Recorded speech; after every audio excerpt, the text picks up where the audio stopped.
Há 70 anos, a ponte mais famosa do mundo vem sendo salva do ataque constante das forças destrutivas da natureza. Correntes traiçoeiras castigam suas fundações. Ventos ferozes dobram suas torres e a névoa marinha, repleta de sal corrosivo, consome seu enorme coração de metal.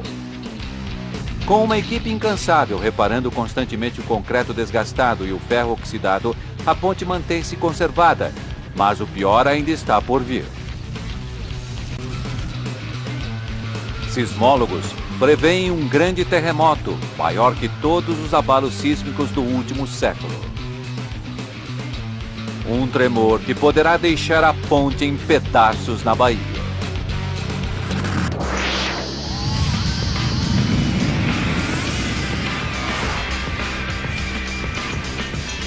Obras incríveis. Golden Gate. O dia está chegando e corremos contra o tempo para que a ponte seja modernizada e salva para sempre. Uma reforma de 400 milhões de dólares está sendo feita na velha ponte para enfrentar um terremoto de magnitude 8.3, maior que qualquer outro na memória recente.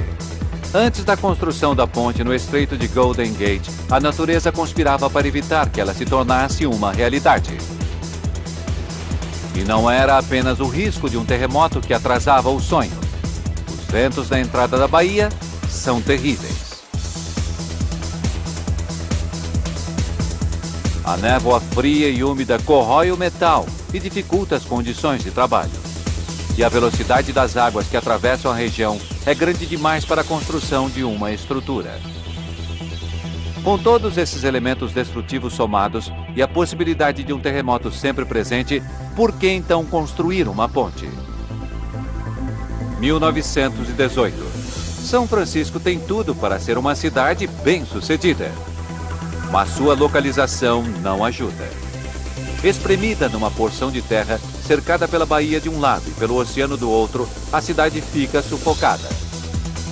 Mas acenando no extremo da península, do outro lado de um vão traiçoeiro de 1,5 km chamado Golden Gate, existe oportunidade para todos. Aqui, na região intocada de Marin County, existem terrenos, uma força de trabalho e recursos inexplorados para os moradores usufruírem. É uma área tentadora para uma cidade em crescimento. Mas balsas atravessam lotadas e é preciso então fazer uma ponte. Janeiro de 1933. O maior desafio da construção civil do século finalmente tem início. Construir a ponte mais longa do mundo, com as torres mais altas, as fundações mais profundas e num dos piores lugares do país.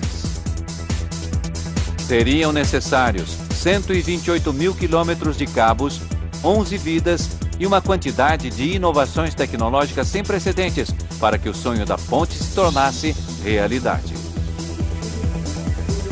O primeiro grande desafio contra a natureza é construir as enormes fundações para a Torre Sul. O quebra-mar é uma estrutura do tamanho de um estádio de futebol, construído a 340 metros da margem, nas águas profundas do canal. São cerca de 150 metros de profundidade debaixo da ponte Golden Gate, onde a passagem é estreita e a água passa com muita velocidade. A preparação para as fundações submarinas é feita por mergulhadores, cada um deles descendo de barcas precariamente ancoradas. Essa é uma obra de alto risco, porque as correntes que se colidem no local representam uma armadilha potencialmente letal. Quando a maré muda e a água do mar se encontra com a corrente que sai da baía, a água flui em duas direções ao mesmo tempo. Milhões de metros cúbicos de água doce mais leve tentam sair da baía, enquanto a água salgada do Pacífico mais densa faz força para entrar. Os mergulhadores têm de lutar para manter o controle no turbilhão. A solução é tão drástica quanto dinâmica.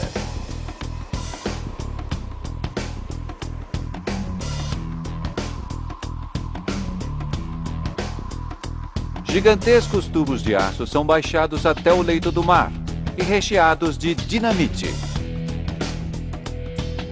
Pouco a pouco, a equipe abre caminho com as explosões até o leito rochoso, 30 metros abaixo. Com o leito marinho aplanado, enormes blocos de concreto são baixados e interligados, formando um container oval, protegido por placas externas. 35 milhões de litros de água são bombeados para fora da estrutura e 100 mil metros cúbicos de concreto são vertidos. Operários ficam até os joelhos no concreto e correm para espalhá-lo no recipiente gigante, construindo uma base sólida a partir do leito do mar. Em 3 de janeiro de 1935, o maior quebra-mar já construído atinge sua altura final, erguendo-se 13 metros acima da maré alta.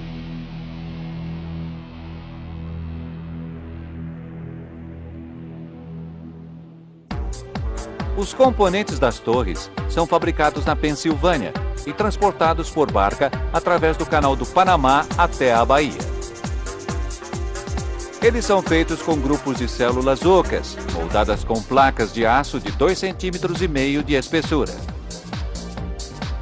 Cada haste da torre é formada por um conjunto de células, 97 na base, reduzindo o número até 21 à medida que a torre fica mais alta e mais estreita. O formato aberto das torres é inovador. Elas são projetadas para sustentar os 34 milhões de quilos do peso estático dos cabos e do tabuleiro. E caso a ponte seja carregada de ponta a ponta com caminhões, mais 4 milhões e 300 mil quilos de peso dinâmico.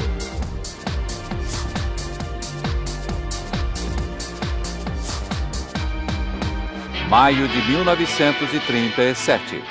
Com a ponte finalmente terminada, chega o dia tão esperado. No dia 27, que foi batizado de Dia dos Pedestres, 200 mil pessoas caminham, correm, patinam e dançam sobre a ponte. Mas 3 anos depois, um acontecimento mudaria tudo.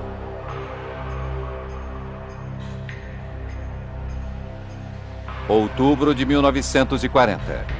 Diante dos olhos do mundo e para o horror dos engenheiros da Golden Gate, a ponte de Tacoma, a terceira mais longa e a mais moderna ponte pêncil do mundo, é derrubada pelo vento. Imediatamente, os administradores da Golden Gate entram em contato com Charles Ellis, engenheiro assistente e responsável pelos projetos originais. Ellis revisa cuidadosamente todos os cálculos feitos na Golden Gate e, entre outras coisas, confirma que foi o perfil estreito da ponte de Tacoma que provocou a queda. Na Golden Gate, a razão entre comprimento e largura é de 47:1, bem menor que a da ponte de Tacoma, com 72:1. Esse fato, combinado com um melhor perfil para a deflexão do vento, segundo Ellis, garante a segurança da ponte Golden Gate. Com a ponte localizada em um túnel de vento natural, com rajadas de 30 a 100 km por hora, todos os envolvidos com a Golden Gate esperavam que a teoria estivesse certa. Por vários quilômetros em qualquer direção, não há nenhum lugar onde o vento que vem do Pacífico possa quebrar no continente. Isso ocorre na entrada da baía. Quando o vento aumenta, ele torna-se um perigo ao tráfego, principalmente porque a ponte é a primeira coisa que uma tempestade de inverno atinge após uma longa jornada. E os caminhões, por serem mais altos, são atingidos pelo vento e têm dificuldades para se manter na faixa. A ponte foi projetada para deformar-se lateralmente em ventos de 90 km por hora por até 8 metros. Um deslocamento equivalente a 3 veículos enfileirados.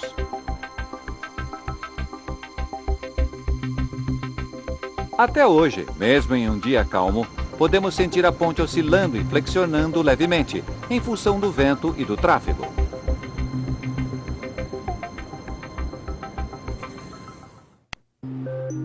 Em algumas estranhas ocasiões, o clima pode ser diferente nas duas extremidades da ponte. Numa ponta pode ter neblina e tempo ruim, e na outra pode ter um belo sol. Há uma grande diferença nos climas dos lados norte e sul. É esse choque de ar frio e quente que acaba criando um elemento ainda mais destrutivo que o vento. Produz também o aspecto climático característico da ponte e da própria cidade de São Francisco, a neblina, para quem gosta ou odeia. A fria neblina é retida pela massa de ar que a envolve e fica parada sobre a ponte. A corrosão do aço provocada pela neblina salgada está lentamente matando a ponte. Manter-se à frente da corrosão representa um trabalho árduo para a equipe de manutenção composta por 55 funcionários. Eles se reúnem em um local oculto junto à ponte que chamam de pátio de ossos. As peças a serem reparadas na ponte passam pelo pátio uma a uma. Cada seção danificada é removida e jateada com areia até restar somente o metal.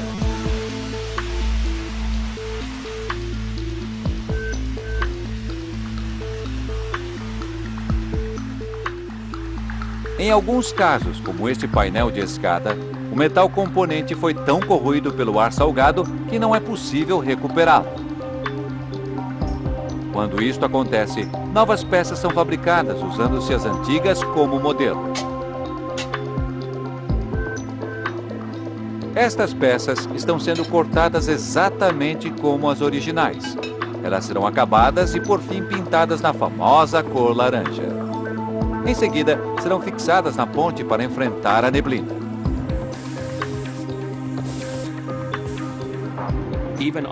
Mesmo a parte inferior, supostamente protegida da chuva, sofre a ação da umidade da neblina na estrutura, e é como se chovesse lá embaixo. Estes pilhos de aço que unem a suspensão da ponte à terra estão corroídos. Eles precisam ser retirados e refeitos. Na verdade, a ponte está sendo reconstruída peça a peça, à medida que elas vão estragando. Boa parte da atual Golden Gate é nova.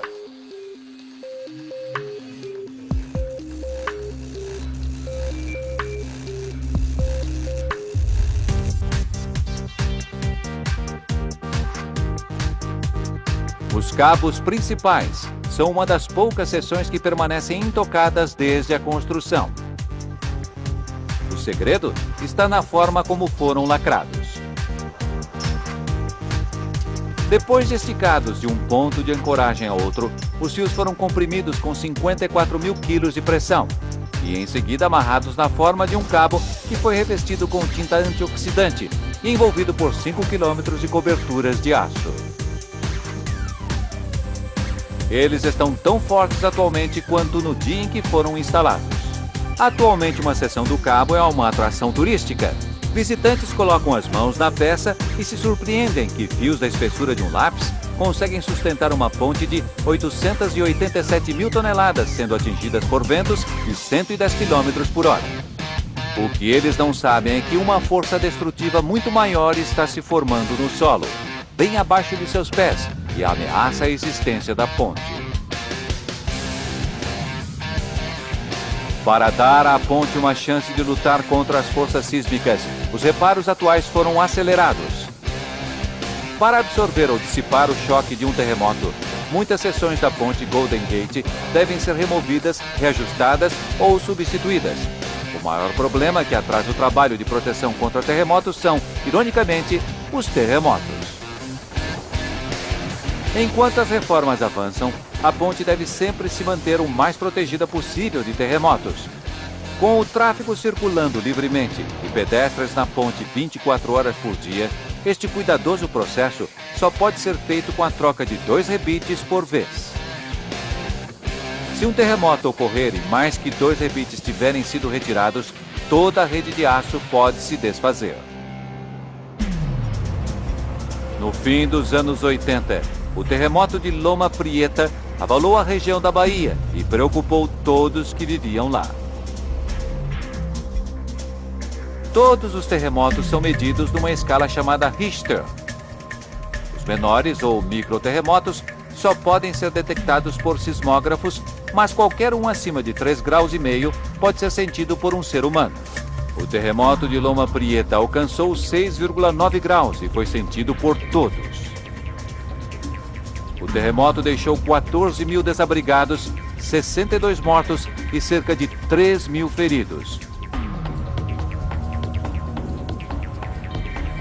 Os prejuízos materiais foram estimados em 7 bilhões de dólares. No dia em que a terra tremeu, os agentes de segurança da ponte Golden Gate ouviram a onda de tremor atravessar o solo. Eu estava aqui e o barulho parecia o de um trem passando pelo prédio. Embora o epicentro tenha sido nas montanhas de Santa Cruz, a maior parte dos danos ocorreu nas áreas urbanas de Oakland e São Francisco, mas não na ponte Golden Gate. Não houve danos estruturais, só tivemos que fazer uma limpeza. É por isso que pontes suspensas por natureza resistem melhor a terremotos do que uma estrutura rígida. Na ponte Golden Gate, os projetistas sabiam que o tabuleiro deveria se mover sob o movimento do tráfego, sob a ação do vento e, é claro, no caso de um terremoto. As juntas de expansão nas duas extremidades da ponte permitem esse movimento. Quando a terra treme e a ponte balança, elas se abrem, permitindo que a estrutura se movimente de forma independente da estrada principal dos dois lados da ponte. Esse deslocamento pode chegar a 43 centímetros.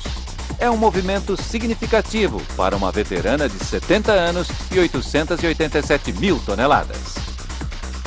Mas, infelizmente, testes recentes na ponte mostram que isso não será o suficiente se a história se repetir.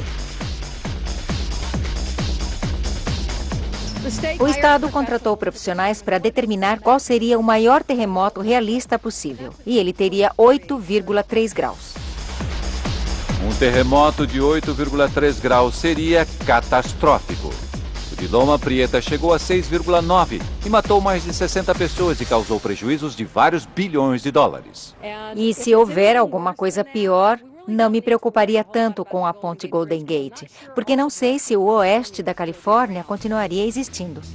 A reforma leva em conta que o epicentro do terremoto pode ocorrer muito próximo da ponte, a apenas 11 quilômetros a oeste, na falha de San Andreas.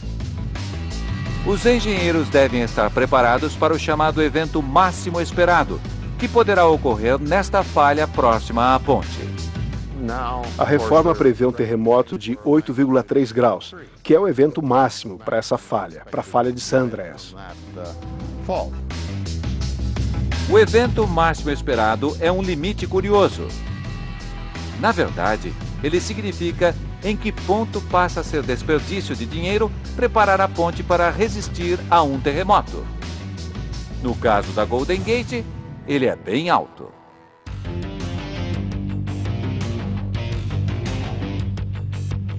A uma pequena distância dali, em Berkeley, as autoridades de trânsito da Califórnia também colocam os terremotos no topo da agenda.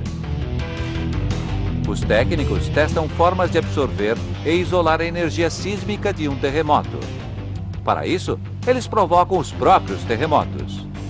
Esta é a maior mesa de tremores nos Estados Unidos. Ela é capaz de simular qualquer abalo sísmico que já foi medido. Estes são os novos suportes que serão usados na ponte Golden Gate. Esses são os dispositivos que deverão manter a ponte de pé ao longo deste século.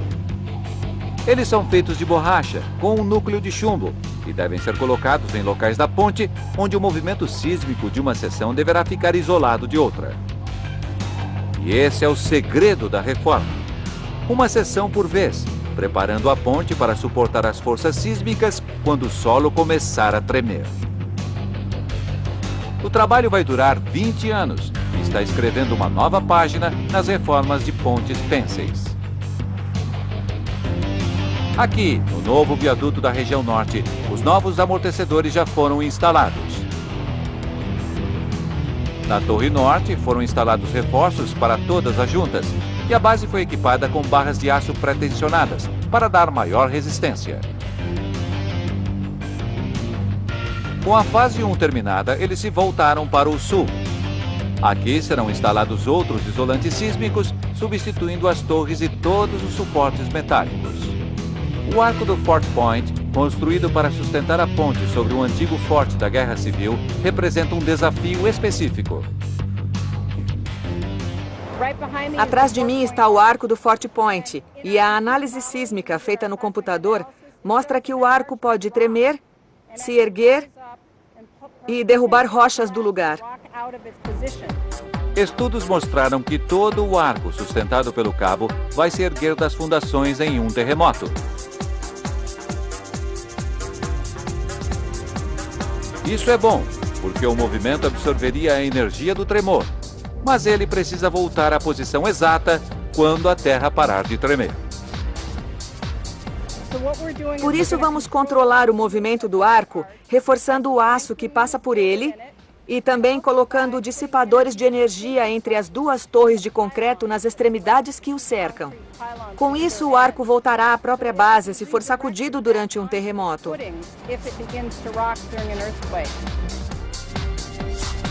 Enquanto isso, no topo do mundo, onde as 887 mil toneladas da ponte se apoiam sobre duas bases de 3 mil toneladas, a reforma vai reforçar a estrutura e conter o excesso de movimento.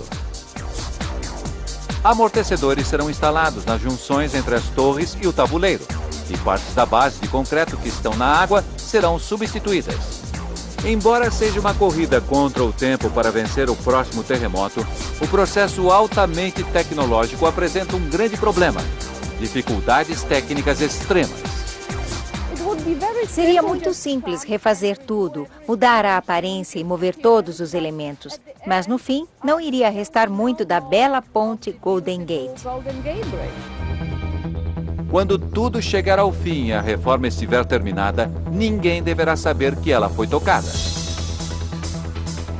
É curioso dizer que mesmo gastando milhões de dólares, temos que fazer parecer que nada aconteceu.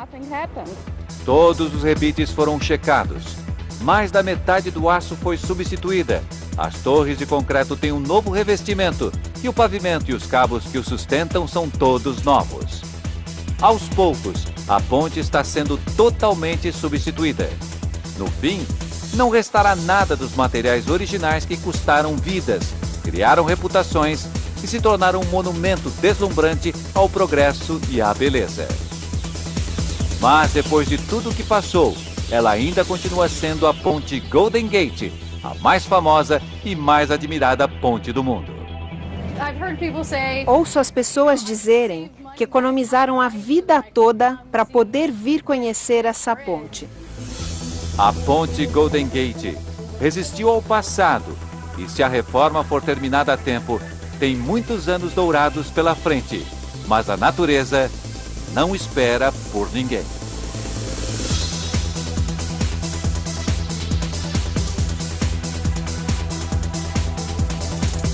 Versão Marshmallow São Paulo.